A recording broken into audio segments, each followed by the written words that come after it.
Bismillahirrahmanirrahim. Betul-betul pecah minyak kering cili tu baru masukkan yang semuanya ya. Memang sedap ya. Selamat mencuba. Jom kita tengok bahan-bahannya. Ikan ni dah dicuci bersih ya. Bawang besar tu opah buat dalam 3 biji ya. Lepas tu bawang putih tu 3-4 biji. Halia tu setengah inci. Dikisar ya. Bawang besarnya kena lebih ya sebab nak kuah tu bagi pekat ya. Cili kisar tu opah buat dalam 5 sudu makan ya. Tak pedas sangat pun cili opah tu. Ada serbuk ketumbar, jintan manis ya, ada serbuk lada hitam dan belacan setengah keping ya. Ni sayur-sayurnya lah, kacang bendi, tomato dengan bunga kantan ya. Serai tu 1 batang diketuk je. Daun kesum ni simpan frozen ya. Bancuhan air asam jawa. Jom kita kisar bawang besar, halia dan bawang putih.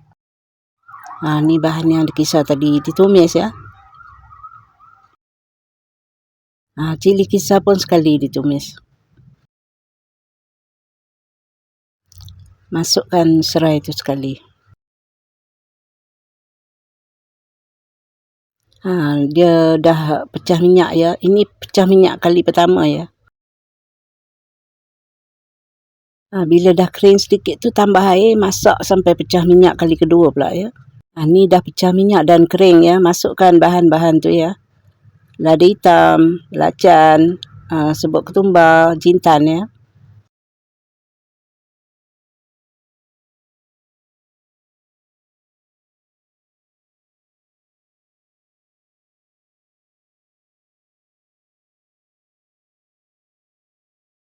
Dah betul-betul kering ya.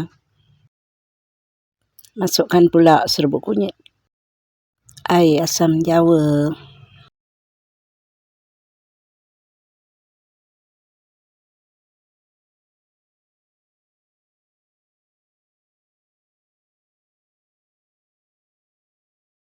bunga kantan. Kalau sahabat opah di Indonesia disebut bunga kecombrang. Air untuk kuah agak-agak lah ya, jangan cair sangat.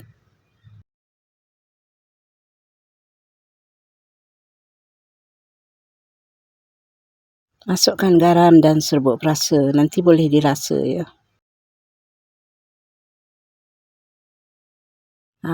Opah masukkan tomato dengan bendi dulu ya. Ikan nanti kemudian. Ada daun kesum ya. Daun kesum tu opah beli lama dah, tapi simpan tempat beku.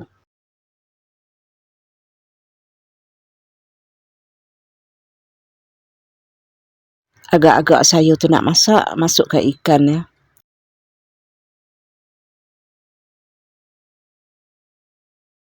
Masukkan ikan pula ya.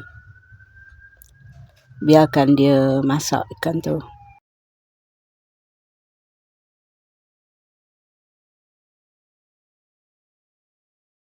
Masa ni bolehlah dirasa apa yang kurang ya.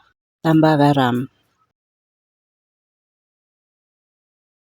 Dekat sini opah nak mengucapkan salam takziah ya yang terkena banjir dekat Indonesia, Aceh tu ya, Sumatera. Dah pun siap ya. Assalamualaikum warahmatullahi wabarakatuh. Selamat mencuba ya. Jumpa lagi di lain video. Okay, bye-bye. Opah tak buat ya video makan buat masa ni. Opah kesian yang banjir di Indonesia tu ya, Sumatera dengan Aceh.